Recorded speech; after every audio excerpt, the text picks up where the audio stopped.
A lot has gone on in the last 2 days, or 3 days should we say, from Miller officially being banned in Marvel's Avengers all the way down to the first ever MCU skin being released, which has gone completely south. Now, we got tons of stuff to cover. Don't forget though, stick around to the end of the video because I'll be sharing something very cool as well. But as always, drop a like, let's get an F in the comments below just to show some respect to Miller. And also, don't forget to check out today's sponsor, which is Instant Gaming, where if you want to get a bunch of really cool games that are brand new and even old, alongside PlayStation Network cards and Xbox cards, which is what I always use them for, then check them out. The link is in the description below. Their prices are unbeatable, so visit that link, you'd be crazy not to. But let's dive into the first bit of information, starting off with Miller officially being banned from Marvel's Avengers. That's correct. Now, I haven't spoke to Miller regarding this topic, but with what the tweet states, and it basically actually shows an email, he got one directly from Square Enix that say he has been temporarily banned for 10 days, which is actually interesting because I thought that it was going to be a permanent ban. But if you don't know why Miller has been banned from Marvel's Avengers, it's not rocket science to guess this one, but I'm going to say it anyway. Apparently, it's because he has violated terms that were in Section 3 of their violations, I guess. And what is in Section 3? Well, it's regarding the data mining stuff, basically, because he's just destroyed their terms of service, dug into the game files, and of course, you know, released some really interesting things to us. And let's be honest, right?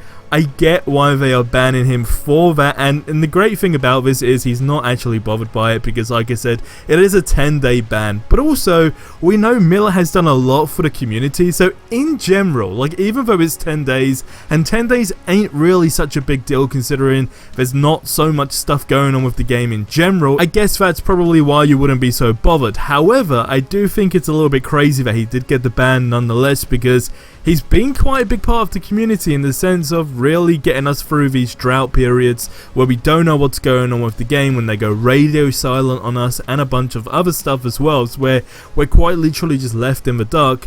Miller always comes to the stand and really brings that news. So when you kind of, I guess, take those things into consideration, it's like, why would you do this to somebody in the community who a lot of people like as well? So I don't know, I guess it is what it is, and it's a 10-day ban, which is probably now like what, 8 days, so I guess it's no biggie in that sense. I mean, I don't know exactly how Miller feels, but point still stands.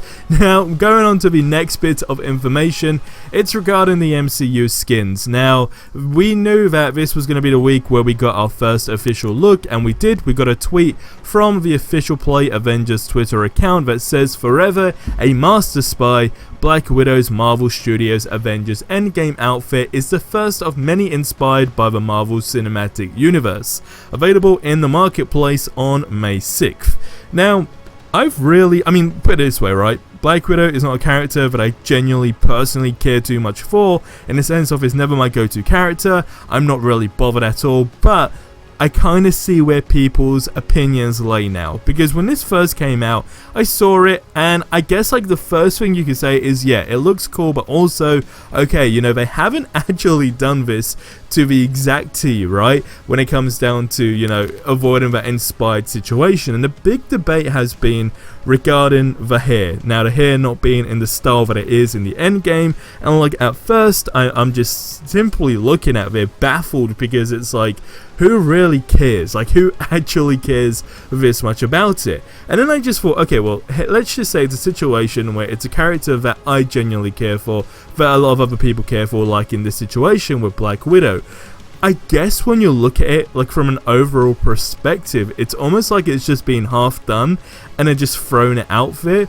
And here's the crazy part, right? When you look at this, and it is cool, and like, I'm not going to knock them for the situation with skins, because, put it this way, I mean, would you rather a delay like for an extra month or two just to get the hair right on this character rather than have the actual content, which of course is the Red Room? Probably not, alright, but I get where people are complaining about this scenario because it does make sense. Like, I completely get it, because hairstyles is something that they've done in general with other characters. I know people were saying that one of the devs said on a stream apparently that they want to stay true to their version of the character, but like that still doesn't really make sense too much to me anyway. Now the thing here, when we even push all of that stuff aside, is okay, it's been a great couple of months, right, for skins. Like, the last 2 months have been like half decent, right? However, are we focusing way too much on skins in this game rather than the actual content? Reason I say that, like, let's put this situation aside now, because we know, of course, this is coming with new content, but overall, I feel like a lot of people are now, including myself, like, I guess a couple of weeks ago, I was more looking forward to just new skins in the game rather than new content in the game. And I have this weird kind of like illusion going on where it's like, okay, well, is this going to be a scenario now where they focus a lot on the skins based on people's feedback, also taken into consideration it's their only source of revenue from the game besides the actual sale? Will they spend more time doing suits and skins as a whole in the game rather than the actual content being good? That's where the worry lays. Now, I say this, and I know a lot of people are going to get in the comments below and say, well, no, this is still coming with new content. I get that, I respect that, because it's free. Like, I can't complain in that sense, but we also need to see how that's going to go down. Like, we got all excited for the Tachyon Rift, right? And look how that turned out. A lot of people weren't really too bothered after that. So, it's okay saying, like, here's a bunch of content, but the content needs to be playable in the sense of you enjoy it and you feel like you've got something new. If you don't feel like you've got something new, then it's like, I guess it just asks the question of what was the point of releasing that, right? And that's not even going at anyone, this is just saying how I feel, like from a gameplay or game player, whatever you want to call me at this stage, a consumer of this game.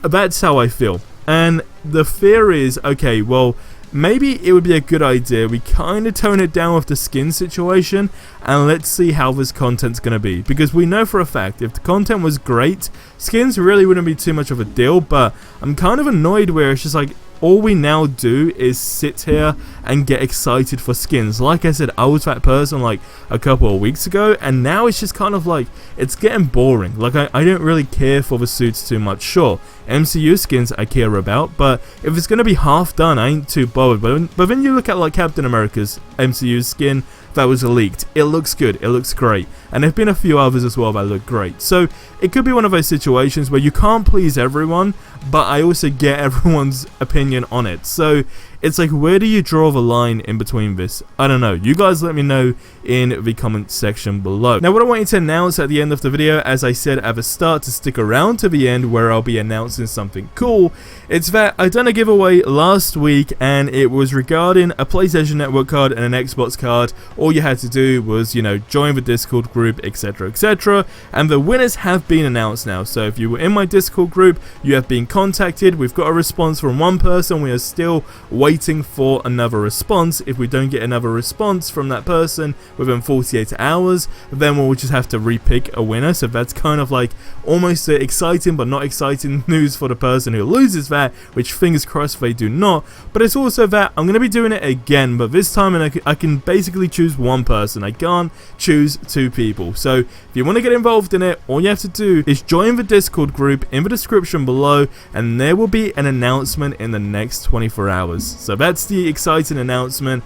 It's another chance for you guys to win a $50 PlayStation Network card or Xbox card, which is going to be mega exciting. But guys, that's going to wrap up this video here. So as always, subscribe for more awesome content if you haven't already, and I'll see you in the next one. Till then, have yourselves a ridiculously amazing day, and adios amigos.